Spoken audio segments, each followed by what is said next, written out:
Kanıvegиним талас жер егесіне келішіңменен құттықтаймын. Мына азыр эле сиздин жалпы баяныңызды топ бузуп бере турган жалпы баяныңызды уктук. Угуп отуруп, ошонун ичиндеги бир нерсеге өзгөчө ыраазы болгонубузду белгилегим келет. Ат тезегин кургатпай, облустан облуска, мекемеден мекемеге. Мен ойлоп атам, силердин ушу түшүңөргө да ушу мамлекеттик тил кирип аткан болуш керек деп да. Демек үзгүлтүксүз жок.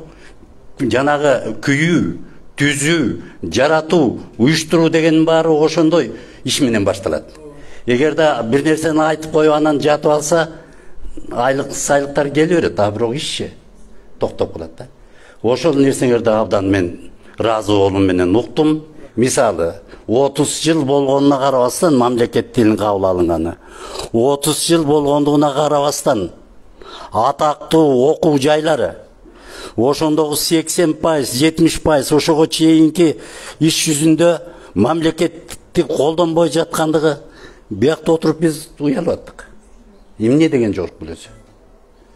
Бул эң алар ошону көзөмөлдөгөндөр дагы алар жасасыз калган. Бир жолу жазасыз калган, анан дагы кала берген, дагы кала берген, ошентип кете берген. Ошентип отуруп эле эмне?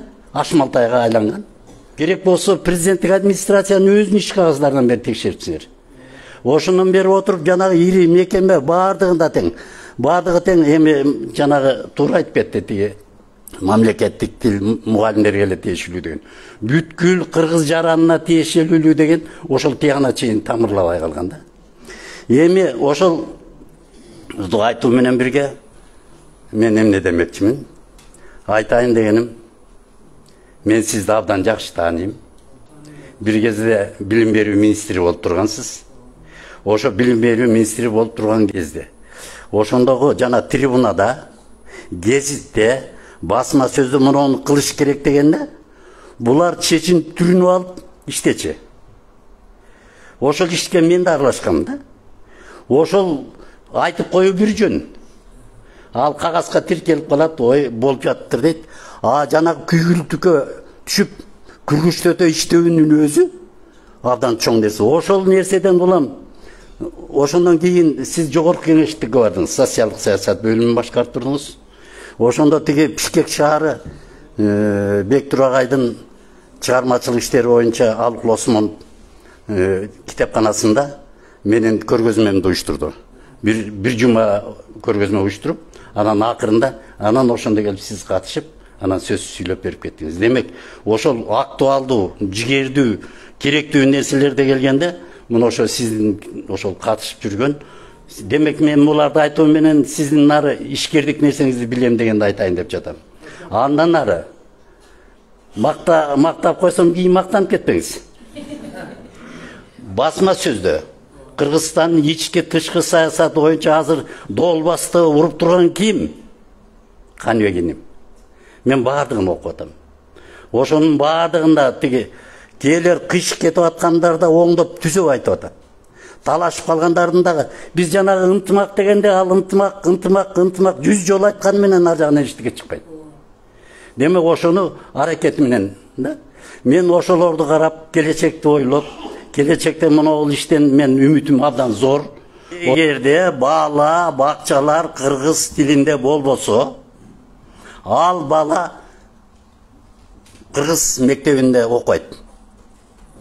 Бул эки жерде 2 барабар 4 дегендей. Демек бизде эң чоң өксүк Бишкек шаарында, Ош шаарында, Бишкек шаарынын айрым жерлеринде мына ошондон кетип атат. Бала, бакча түзүүдөн ал 1000 кыйкырганыбыз менен ал болду, кетти.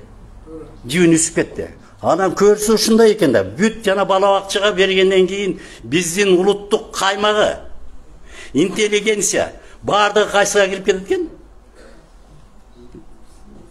Кыргыз тилин чанып. Мына мен бир жолу мага атай барып Бишкек шаарына эң мыкты мектепке чакырышты, барып катыштым. Катышып, анан эми кандай экен деп карап, орус тилдүү мектеп экен. Орус тилдүү мектепте кыргыз балдар, окуучулар карап, бүт кыргыздар. Анан мен укмуштай намыстандым. Кыргыздар кыргыз мамлекетинде өз тилин үйрөнгөндө үйрөнүп жатышат. Бул эмнеден кордук? Кордукпу?